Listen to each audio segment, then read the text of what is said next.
ಮುಂದೆ ಯಾವಾಗಾದ್ರೂ ಮಾತಾಡೋಣ. ಈ ವಿಷಯ ಇಲ್ಲೇ ಬಿಟ್ಬಿಡು ಶಾಂತಿ. ಚಿನ್ನು, ಇಲ್ಲ ಚಿನ್ನು, ನಾನು ಈ ವಿಷಯದ ಬಗ್ಗೆ ನಿನಗೆ ಹೇಳಲೇಬೇಕು. ಮುಂದೆ ಏನ್ ಮಾಡ್ಬೇಕು ಅಂತ ಯೋಚನೆ ಮಾಡೋದಿಕ್ಕೆ ಆಗಲ್ಲ. ಅದಕ್ಕೆ ಎಲ್ಲ ನಿನ್ ಮುಂದೆ ಹೇಳ್ಬೇಕು ಅಂತಾನೆ ಕರೆಸ್ದೆ. ನೋಡು, ನಾನು ಹೇಳೋದನ್ನ ಸ್ವಲ್ಪ ಕೇಳು. ಸರಿ, ಆಯ್ತು. ಇವಾಗ ನನ್ನ ಹತ್ರ ಈ ವಿಷಯನೆಲ್ಲ ನೀನು ಹೇಳೋದ್ರಿಂದ ನಿನ್ನ ಮನಸ್ಸು ಹಗುರ ಆಗುತ್ತೆ ಅಂದ್ರೆ ಆಯ್ತು, ಹೇಳು. ಆಗಿನ್ನು ನಾವಿಬ್ರು ಮದ್ವೆ ಆಗಿದ್ ಹೊಸ್ತು. ತವ್ರ ಮನೆಯಿಂದ ಚಿಕ್ಕಮ್ಮನ ಜೊತೆಲಿ ಶಾಂತಿ ನಿವಾಸಕ್ಕೆ ವಾಪಸ್ ಬರ್ತಿದ್ದೆ. ಆಗ ಕತ್ಲಾಗಿದ್ರಿಂದ ಒಡವೆ ಸಮೇತ ಬೆಳಕರಿದ್ರೊಳಗೆ ಛತ್ರದ ಹತ್ರ ಇರ್ತೀನಿ. ಸ್ವಲ್ಪ ಆ ಛತ್ರದ ಹತ್ರ ಹುಷಾರ ನೋಡ್ಕೊಳಪ್ಪ. ಅಯ್ಯೋ, ನನ್ನ ಮಗಳ ಮದುವೆ ಒಡವೆ ತಗೊಂಡು ಹೋಗ್ತಿದ್ದೆ ಕಣಪ್ಪ. ಅಯ್ಯೋ, ನನ್ನ ಬ್ಯಾಗು. ಯಾವ ಕಲರ್ ಬ್ಯಾಗ್ ಅಂದ್ರೆ? ನನ್ನ ಕಾಫಿ ಕಲರ್ ಬ್ಯಾಗ್ ಕಣವ. Coffee colour. ಆ ಹುಡುಗಿ ಆ ಒಡವೆನ ಕದ್ದಿದ್ದಾಳೆ ಅನ್ನೋದಕ್ಕಿಂತ ಗೊತ್ತಿಲ್ಲದೆ ಅದನ್ನ ತಗೊಂಡೋಗಿರ್ಬೋದಲ್ಲ ಸರ್?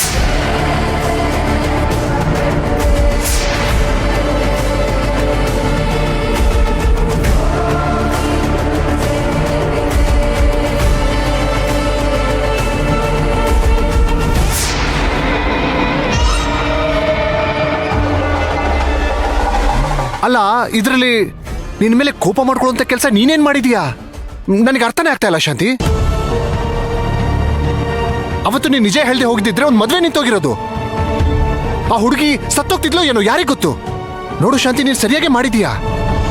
ಗೊತ್ತಿಲ್ಲದೆ ಆಗಿರೋ ಘಟನೆ ಅವ್ರ ಕ್ಷಮಿಸ್ಬಿಡಿ ಅಂತ ಹೇಳಿದ್ಯಾ. ಇದರಲ್ಲಿ ಏನ್ ತಪ್ಪಿದೆ ಶಾಂತಿ? ನನಗಂತೂ ಅರ್ಥ ಆಗ್ತಾ ಇಲ್ಲ. ಚಿನ್ನು, ವಿಷ ಸರ್ಪನ ಹೊಡೆದು ಕೊಂದೋರ್ಗಿಂತ ಆ ವಿಷ ಸರ್ಪ ಎಲ್ಲಿದೆ ಅಂತ ತೋರ್ಸ್ತೋರ್ಗೆನೆ ಪಾಪ ಜಾಸ್ತಿ. ಆ ತಪ್ಪು ಮಾಡ್ದೆ ನಾನು. ಅವತ್ ನಾನು ಹೇಳ್ದೆ ಹೋಗಿದ್ರೆ ಆ ಮಂತ್ರ ಸಿಕ್ಕಾಕೊಳ್ತಾನೂ ಇರ್ಲಿಲ್ಲ. ಮಂತ್ರಗೆ ಹಾಗಾಗ್ದೆ ಹೋಗಿದ್ರೆ ಅವ್ರ ತಂದೆ ತಾಯಿ ಪಾಪ ಜೀವಂತವಾಗಿರ್ತಿದ್ರು ಏನೋ.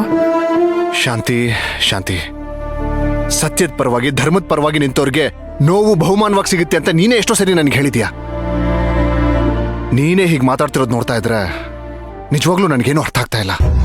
ಇಲ್ಲ ಚಿನ್ನು, ಅವಳ ತಂದೆ ತಾಯಿ ಸಾವಿಗೆ ನಾನೇ ಕಾರಣ ಆಗೋದ ಅನ್ನೋ ಪಾಪ ಪ್ರಜ್ಞೆ ನನ್ನ ಕಾಡ್ತಿದೆ. ಏನ್ ಶಾಂತಿ ನೀನು? ನೋಡು, ಈಗ ಕೌರವ್ರಿಗೂ ಪಾಂಡವ್ರಿಗೂ ಯುದ್ಧ ನಡೀತು. ಕೃಷ್ಣ ಯಾರ ಪರವಾಗಿ ನಿಂತ್ಕೊಂಡ?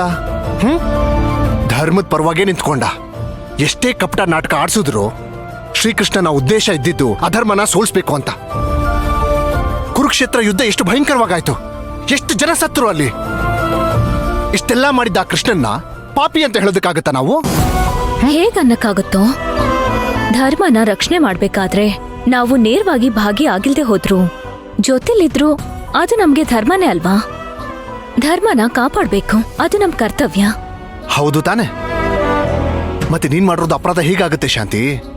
ನೀನ್ ಯಾಕೆ ಅದನ್ನ ಮನಸ್ಸಲ್ಲಿ ಹಾಕೊಂಡು ಕೊರಗ್ತಾ ಇದೀಯಾ? ನೀನ್ ಹೇಳ್ತಾ ಇರೋದೆಲ್ಲ ನೋಡ್ತಿದ್ರೆ ನನ್ ತಪ್ಪಿಲ್ಲ ಅನ್ಸತ್ತೆ. ಆದ್ರೆ ಆ ಮಂತ್ರನ್ ಮೈಂಡಲ್ಲಿ ಯಾವ ತರ ಹೋಗಿದೆ ಹೇಳು? ಅವಳು ಅದಕ್ಕೆ ತಾನೆ ಇದುವರೆಗೂ ಹಾಗೆ ಸಾಧಿಸ್ತಿರೋದು. ಶಾಂತಿ, ನೋಡು, ನಾನೇನು ದೊಡ್ಡ ಮೇಧಾವಿ ಅಲ್ಲ. ನಾನೊಂದು ಮಾತು ಹೇಳ್ತೀನಿ ಕೇಳು. ನಿನ್ನ ಮಂತ್ರ ಮಧ್ಯೆ ನಡೆದಿರೋ ಘಟನೆಯಲ್ಲಿ ನೀನ್ ತಗೊಂಡಿರೋ ನಿರ್ಣಯನೇ ಸರಿ. ನೋಡು, ನೀನ್ ಅದ್ರ ಬಗ್ಗೆ ಜಾಸ್ತಿ ತಲೆ ಕೆಡ್ಸ್ಕೊಳ್ಳೋದಕ್ಕೆ ಹೋಗ್ಬೇಡ. ಇವಾಗ ಆ ಮಂತ್ರ ಕೆಲಸ ಮಾಡಿದ್ಕೆ ತಾನೆ ಶಿಕ್ಷೆ ಅನುಭವಿಸಿದಾಳೆ. ಅದಾದ್ಮೇಲೆ ಅವಳು ಬುದ್ಧಿ ಕಲಿಬೇಕಾಗಿತ್ತು, ತಿದ್ಕೋಬೇಕಾಗಿತ್ತು. ಆದ್ರೆ ಅವಳು ಯಾವುದೂ ಮಾಡಲಿಲ್ಲ. ಇಲ್ಲಿ ತನಕ ಅವಳು ತಪ್ಪಮೇಲೆ ತಪ್ಪು ಮಾಡ್ತಾನೆ ಇದ್ದಾಳೆ. ಅವಳು ಪಾಪದ ಕೂಡ ತುಂಬ್ತಾ ಇದೆ ಶಾಂತಿ. ಅವಳು ಅಪರಾಧಿ. ಅವಳು ಮಾಡಿರೋ ಇಷ್ಟೆಲ್ಲ ಕೆಲಸಕ್ಕೆ ಅವಳು ನೋವು ಅನುಭವಿಸ್ಬೇಕು, ನೀನಲ್ಲ ಶಾಂತಿ. ಹಾಗಿದ್ರೆ ಹೌದು, ಮತ್ತೆ ನಿನ್ನ ಮೇಲೆ ದ್ವೇಷ ಬೆಳೆಸ್ಕೊಂಡು ಅವಳು ಮಾಡಿರೋ ಕೆಲಸ ಒಂದಾ ಎರಡಾ? ನಿನ್ನ ಕೊಲೆ ಮಾಡೋದಕ್ಕೆ ಪ್ರಯತ್ನ ಪಟ್ಲು. ಅರೆ, ಇನ್ನು ಪ್ರಪಂಚನೇ ನೋಡ್ದಿರೋ ಸುಕೃತ ಅವ್ರ ಮಗುನ ಕೊಂದಾಕ್ಬಿಟ್ಲು. ಅದನ್ನು ಬಿಟ್ಟಾಕು. ಕಣ್ಣು ಎದುರುಗಡೆನೆ ನಿನ್ ಕುಟುಂಬ ನಿಂತ್ಕೊಂಡಿದ್ರು ಇದು ನನ್ನ ಕುಟುಂಬ ಅಂತ ನೀನ್ ಹೇಳೋದಕ್ಕಾಗ್ತಾ ಇಲ್ಲ. ಈ ನೋವನ್ನ ಯಾರಿಗೆ ಹೇಳೋದು ಶಾಂತಿ? ನನ್ನ ಮೇಲಿರೋ ಕೋಪನ ಸಾಧನ ಅಕ್ಕನ ಮೇಲೆ ತೋರ್ಸಿದ್ಲು. ಮತ್ತೆ ವಿಕಾಸ್ ಅವ್ರ ಮೇಲೆ ರೌಡಿಗಳನ್ನ ಬಿಟ್ಟು ಹೊಡ್ಸಿದ್ಲು. ನೀನೇ ಹೇಳ್ತಿದ್ಯಾ ತಾನೆ? ಅವಳು ಮಾಡಿರೋದು ತಪ್ಪು ಅಂತ ನಿನಗೆ ಗೊತ್ತಾಗ್ತಿದ್ಯಲ್ಲ, ಮತ್ತಿನ್ಯಾಕೆ ನೀನ್ ಈ ಥರ ಯೋಚನೆ ಮಾಡ್ತಾ ಇದೀಯಾ? ನೋಡು ಶಾಂತಿ, ನನಗೆ ಗೊತ್ತಿರೋ ಮಟ್ಟಿಗೆ ನಿನ್ನ ಜೀವನದಲ್ಲಿ ಯಾವುದೇ ತಪ್ಪು ಮಾಡಿಲ್ಲ, ಮಾಡೋದು ಇಲ್ಲ. ನೋಡು, ನೀನು ಆ ಪೂರ್ಣಚಂದ್ರನ್ ಥರ ದಯವಿಟ್ಟು ಬಿಟ್ಬಿಡು.